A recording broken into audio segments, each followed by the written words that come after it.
Did you know the human mind can process visual information 60,000 times faster than text? Hey everyone, this is Adarsh. Hope you're doing well. Today I'll be taking you through a journey of my design process. Introducing FlexiWork. FlexiWork, an app that lets you book a workspace in your office at your convenience. The context of the problem lies in any workspace having their employees working at their offices. It is of twofold. For the employer, it is the overheads involved in accommodating the employee at the office. For the employee, one must have to commute. It takes on average 1 to 2 hours. It lacks privacy. There's micromanagement, anxiety and stress of the workplace. There's distractions from the coworkers and less personal time. So what's the solution? Through the process of design thinking, we've come up with the following. Provide flexibility to the employees to work from either home or office to increase employee satisfaction. Have limited seating in the office building to reduce on overheads. An app where the employee can pre-book a workstation at the location of choice at his or her convenience if one chooses to work at the office. How it all happened. Embracing designer's mindset, we follow the iterative process through the double diamond adapted from the design console. In the discover phase, the problem area was looked into deep with our own assumptions and desk research, practicing the divergent thinking. Here are some key research insights surrounding the problem area. Productivity slowed down when the manager was watching. As opposed to traditional offices, open offices can cause anxiety and stress. They lack privacy, can be intimidating not only to the introverts, but also the extroverts. Increased overheads for the employers to incorporate employees at the campus. According to a research conducted by Gartner in 2017, 25% of the employees assigned to work in an open office plan space with no walls reported being dissatisfied with their physical workspace, while only 9% of the employees assigned with the private offices reported being dissatisfied with their physical workspace. On the contrary, employees working from home have multiple benefits. There is privacy, their own space, it's home. According to research, people are highly motivated when working from home. There's flexibility in timings. That means they can work around the schedule.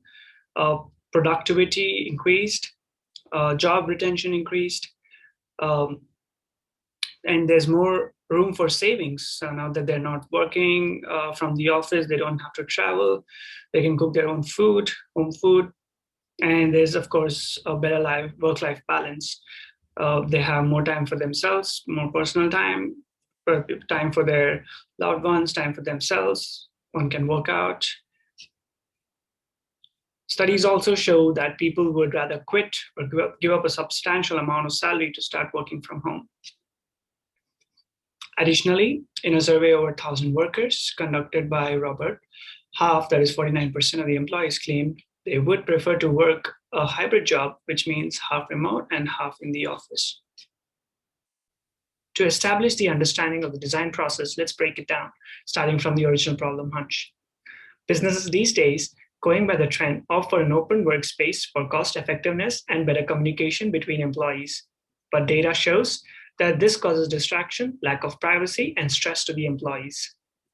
With the companies wanting their employees back at their offices after the pandemic, it's been a difficult transition for the employees from working from the comfort of their homes to traveling to the offices and interacting face-to-face in such environments. So who is the user? In the context of this problem, the user was an employee working at a corporate organization. Seth Godin once said, "It doesn't make sense to make a key then run around looking for a lock to open. The only productive solution is to find the lock and then fashion a key." So the user interviews were then debriefed and captured through two design research synthesis methods, namely the empathy map and the persona. As you can see, the empathy map captured what the user or the employee hears, believes in, sees, or say or do. And it also captures the major pain points which was transitioning from the working from comfort of their houses to the offices, the lack of privacy and a sense of stress in open workspaces, distraction from coworkers, lack of personal time, changes in sleep cycles due to the commute time involved. What do they seem to gain?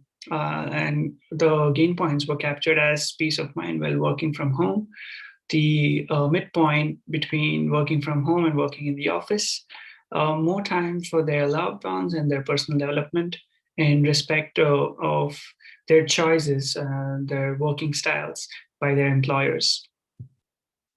We created multiple personas of our users, one of which was an extrovert who has missed socializing but hates commute and fears the workplace distractions and having to lose focus on personal time. Our research world was then thematized by the things we learned from desk research, things we learned from observing customers, things customers told us, and the ideas we had. Through this, we learned the user wants to have a choice for the way they work because it will mean better employee satisfaction, but employees don't consider this. User wants to get back to the office to work because he misses socializing, but dreads commute time to get to the office. Offices these days wants to have a trendy open workspace culture because it'll be cost efficient and will boost communication and innovation. But research showed productivity slowed down when someone feels that they're being watched. Then we asked ourselves the five whys. Why do the companies these days offer an open workspace culture? Why are the open workspaces a big reason for the problem? Why is it necessary for the employees to think about employee satisfaction?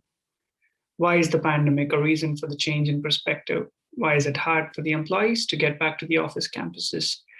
By answering these questions, we then redefined our problem as how might we find the best balance between employees working in the offices and at home in order to maximize efficiency and employee satisfaction and also reduce the office space costs. We have now entered the second diamond of the double diamond process, the develop phase. In the develop phase, we had an ideation workshop to generate ideas. For the purpose of the workshop, there was 3 participants, diverse. It contained of three phases. In phase 1, the context of the problem with the purpose was explained, the expected outcomes, and the process was then briefed. In phase 2, the participants were made to take part in some fun activities to activate the right side of their brain. And also, they were briefed for the importance of having a designer's mindset. For phase 3, the ideation phase, we used the Google Crazy 8 method to generate ideas from the participants. Each participant was asked to draw 8 ideas in 8 minutes. The ideas were later torn individually and pasted on the wall. And through the process of democracy, the top ideas were given votes. Each individual participant received 5 votes, and they couldn't vote their own idea to just avoid affinity bias. Through the thematic process, the top ideas having a similar theme were then separated on the wall. At the end of the workshop, the top ideas were discussed by the use of an impact effort matrix. And through a discussion with the stakeholders, keeping feasibility, desirability, and viability in mind, the top idea of pre-booking an office space was selected. We were now into the deliver phase of the double diamond process, and the assumption that an employee would pre-book an office space through an app was tested using wireframes and storytelling. For the purpose of prototype testing, the participant was made to understand the flow of the app and explain the low fidelity nature of the app.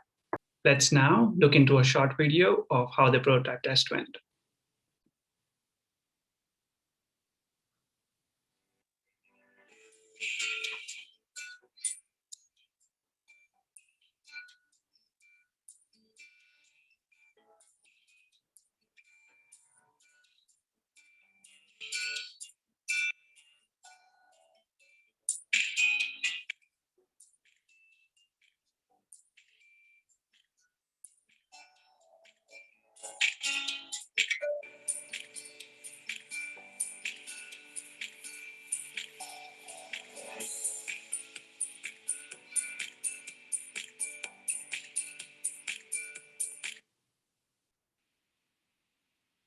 Through the reflection of the prototype test, two things that we would have done differently would be enable the flow of managed booking, an option in the app where you can let your manager know how you're working for the day so that he or she can plan accordingly. Further iteration of the prototype would have been have an option to book meeting rooms at different time slots in the office so that a team can book it and have their meetings. Through this, we come to the end of the presentation. As Thomas Watson Jr. once said, good design is good business. This is Adarsh signing off. Thank you.